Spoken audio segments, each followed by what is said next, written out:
This is going to make me really uncomfortable. I don't like talking about this, but it is a reality, and I feel like I am definitely not the only one that can relate to this or is dealing with this currently. But I need to share all the things, whether it makes me feel uncomfortable or not. So, it is 98 degrees outside. I do have to keep the AC on because I'm not going to melt today, trying to make a video in the car.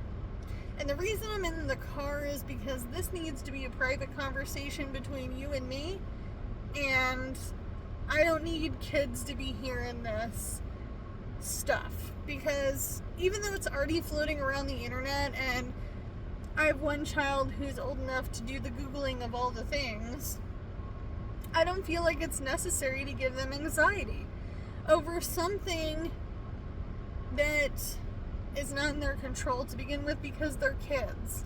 Okay, and I'm talking about insurance. I'm talking about health insurance and all the different things. So if you are new to my channel, my name is Amanda. I'm 36 years old. I live in the state of Oregon, and it's expensive to live here. It's expensive to live pretty much anywhere. And I'm on a low income, and I've been on a low income all my adult life. Now, I've had spurts of really good jobs where I didn't have to worry as much. One job that I worked is gone forever and will never come back, and that's okay. It is a call center job. I feel like there's few and far between call center jobs, even in my state, let alone my area. And it was a fun job. Honestly, it was fun. And it was a really good learning experience. So, let's talk about the big, the beautiful, and the uncomfortable. Because why not? Now, I'm going to be honest with you.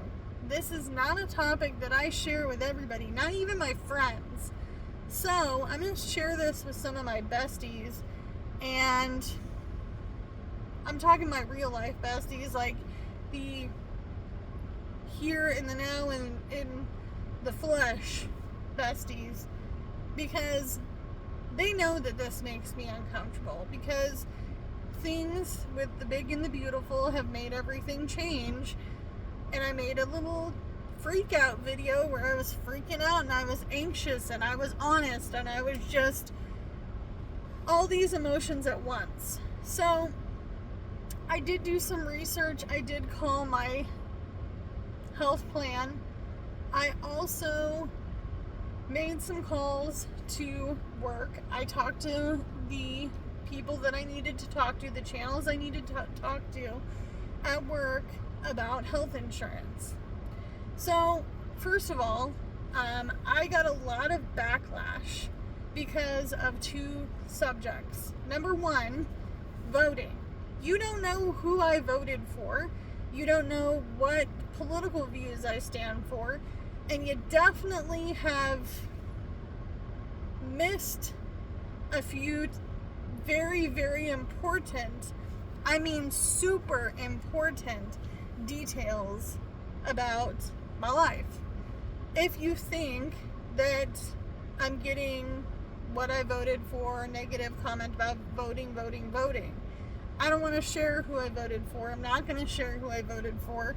That is not the point, because the point of this is that it's happened. We're here, and this is the here and the now. I don't walk backwards, I only walk forwards, and we're now dealing with a situation, okay? So, things that we all know about were listed when changes were going to happen. Changes are going to happen to EBT, food stamps, they're going to happen to Medicaid, Medicare. They're going to change for a lot of these structured programs for low-income folks, or just folks in general, seniors, lots of seniors, and it's going to change, and it's going to be very interesting to see how it all unfolds. And I say interesting is an emphasis on interesting. Like, read between the lines, okay? So when it comes to programs like EBT, I have used them in the past. Somebody bit my head off in comments about that. Yeah, I've been on food stamps. I'm a low wage earning person. I haven't been on food stamps since, I believe, September or October of last year. So it's been quite a while. I also don't get housing help, and I don't get utility assistance. So I got someone else who was like, your rent is too low for that to be Oregon, because I'm from Oregon. Well, I don't live in a regular rental situation, honey. I rent the space, I own the house. So I live in a mobile home park. Okay? I live in a mobile home park. I'm very fortunate to not have to pay market rent that I have been paying for years and years and years and years. But I'm unfortunate in other ways, and I'll make an update video about that as well.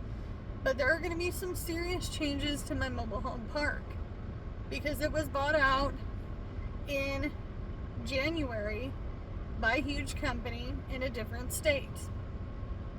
Investors, to be exact. Now, we know that things with state insurance is going to change. If you are an adult and you fall under certain categories, you may be exempt from this and you may not be. I don't know. It's not me, so I can only talk for myself. I do work full time, so I do not have to necessarily worry about it between gig working, my hourly job, and all the other things I do to make money. I guarantee you I work more than 40 hours a week, so that would qualify me for the 80 hours. It just does. Okay? But that also means that my husband would work 80 hours as well. And that is not a problem because we are working people. We're the working poor. So we barely make it, but we barely make enough. We barely make enough to continue to fall under the category of being able to have insurance for reasonable, cheap, and we have gotten it for free. But things are going to change yet again. So one thing that most people don't understand because they don't apply is that every year the income requirements change. So when I called the Oregon Health Plan, they said with the cuts that are going to be made, it could be likely that not only do we have new requirements, but it may be that your income needs to be substantially lower. The other thing that could fall under, definitely falls in place now, and I can say that from experience, but could get worse because I almost totally jacked that up when I said that. So things that I go through now could be harder later. And some of that is getting approval to do some big ticket items. One of which that I have recently gone through. It took me 5 years to get a thyroid ablation that fell through and didn't completely work. Yeah, it made it smaller, but it's not completely fixed the problem, which is the next part of this, which is now where do we go from here? What's going to be approved and how long will it take for that to be approved? Because it took me 5 years to get where I'm at now. It could be that down the line, if you need some sort of major service like this, that it could be even longer or denied because of cuts. The other thing that people forget as well is that we are a dual working income. So we could just fall under the fact that we won't qualify at all for this program, which also has made me very nervous. It doesn't mean that we don't want to work. It doesn't mean that we don't want to work hard. It doesn't mean that we don't want better. But because I do have underlying health conditions, I do have to worry about it. It's in the book of worries that I have to worry about, okay? So in that, my hope was to continue on with what I was doing and as long as I could, obviously, right? But I might have to go an alternative route. Either I will have to figure out insurance through my job, which is no big deal. Really, it doesn't, that part doesn't bother me as much as the next part of this, okay? So I don't mind paying for my health insurance. I don't mind. Yeah, it's like a punch in the gut and a slap in the face, and I make $15 an hour, so you really got to think, what can I afford? But when I found out that the big slap in the face was that I can't afford the insurance at my work, that was the big whammy right there. That was like, did I miss any of my teeth on that one? Are they still here? Because it's going to cost around $400 a month for me to insure myself and my husband. $400, and it's barely going to cover anything. I kind of got a list on co-pays, but could change based off of specialists and what's approved and what's not. Maybe my specialist won't be approved by this insurance company because I don't know, I made calls and didn't get a call back, naturally. They're like, oh, this lady is on Oregon Health Plan right now. Let's just not call her back.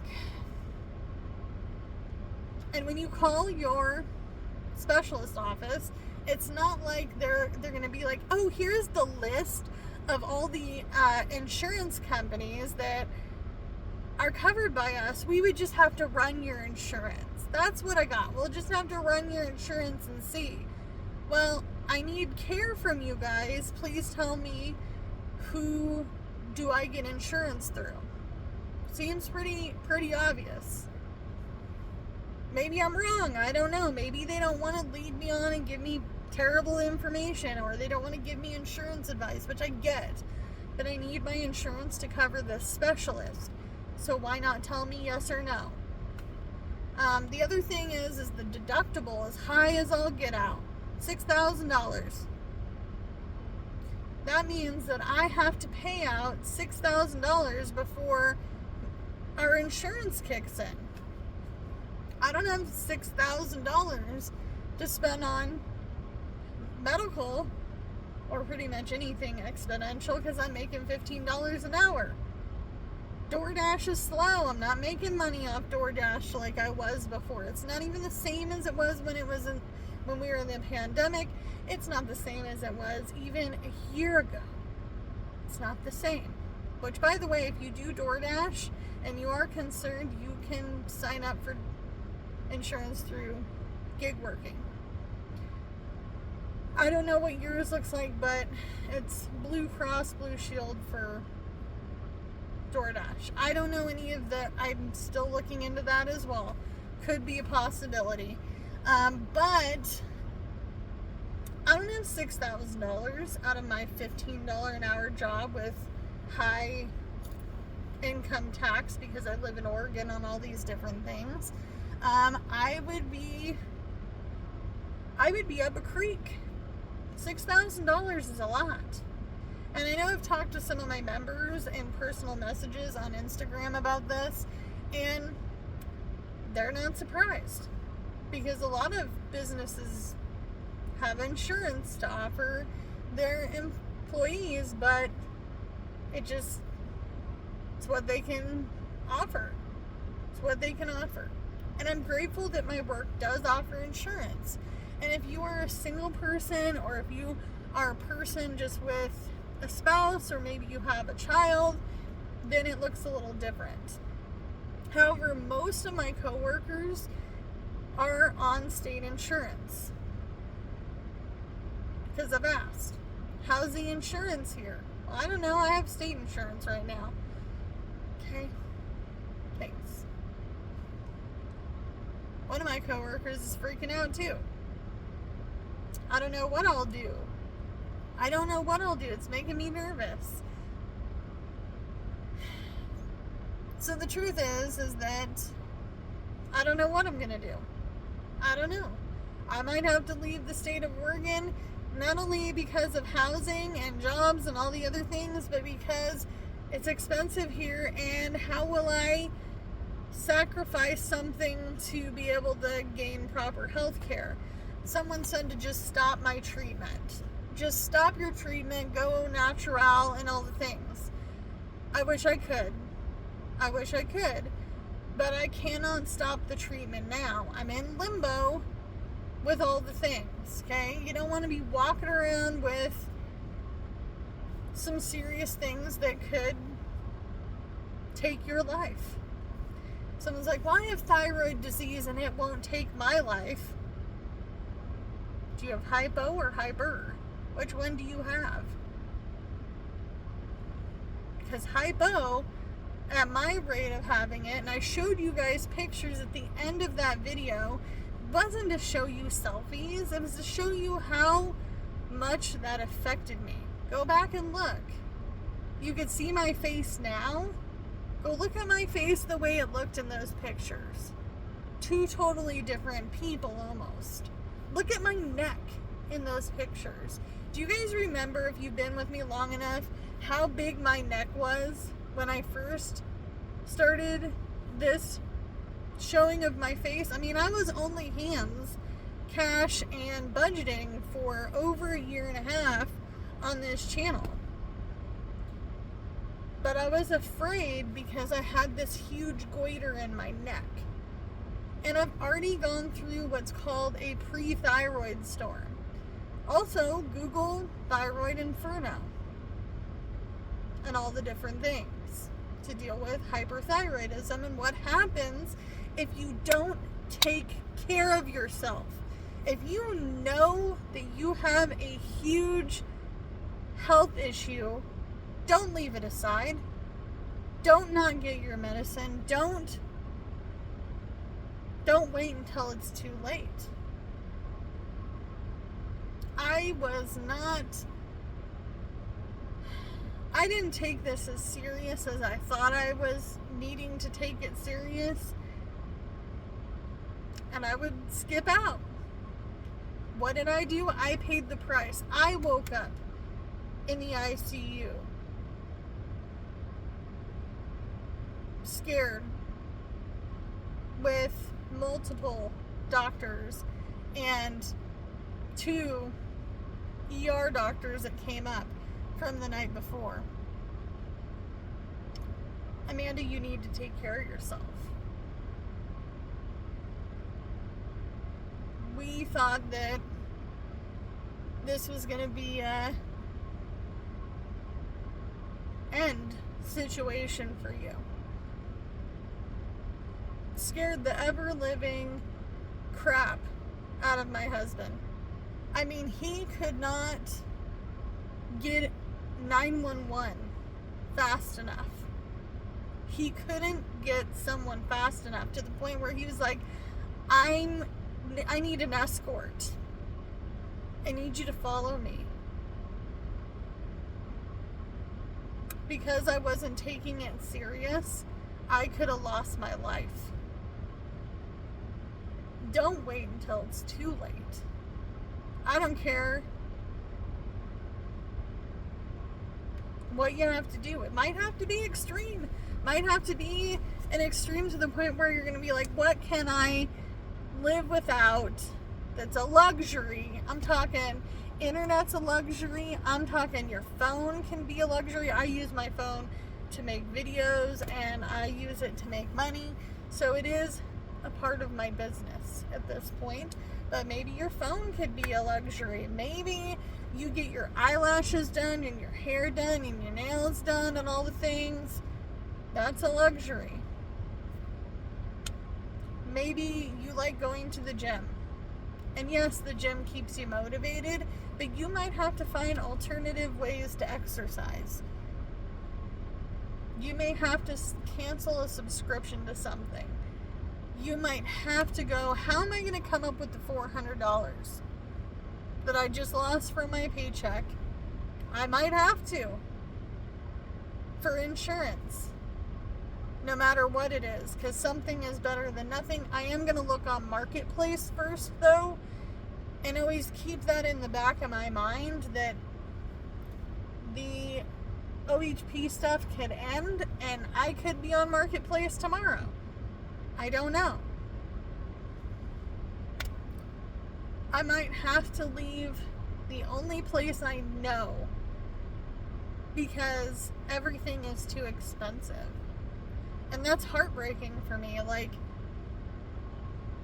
someone was like, you should go travel. Someone told me this today at one of the tables, at one of my tables at work that I waited on, that I served food to. And I was like, you should really take, even if it's just a short jaunt, a little trip to one of the states that you can afford. Not what you can't afford, but what you can afford. He moved from Oregon for 25 years as an Oregonian to go survive somewhere else. And then he came back to retire. He's like, Amanda, there's a whole world out there with opportunities, even though they're not lavish and they're not what you're used to and it's uncomfortable. There are opportunities out there. It's just going to be digging. It's just going to be digging and what you're willing and comfortable with doing. We only have 2 endocrinologists in the department that I see regularly. They've merged with another type of medical care. And what if my area doesn't need as much of that and I have to start traveling to see someone on a regular basis? I see someone once a month, twice a month, sometimes weekly, depending on my situation and my health. Could I afford to drive? Could I afford to drive somewhere every single month? Can I afford a hotel every single month? Can I afford to do these things? These all come to mind. I'm very detail oriented. I'm a little bit OCD. You guys see it in my budgeting. If you watch, you see it in my budgeting. I don't leave stones unturned. So I'm going to do some more research, some more digging. I'm going to see what I can find on Marketplace. I'm going to see what happens with the OHP, Oregon Health Plan stuff. I'm going to wait to see what this big beautifulness does. Because it's scary. For low income, senior people, people that are dealing with this, you're dealing with it too. My heart goes out to you. This is not a political channel. This is me sharing my real life on a low income. And these are my honest truths. And I will continue to do that. So as always, you can only do what you can with what you got because it's really all you have to work with. And I truly mean that. If you're doing the best you can, you're doing the best you can. And I'll see you in the next video. Bye, guys.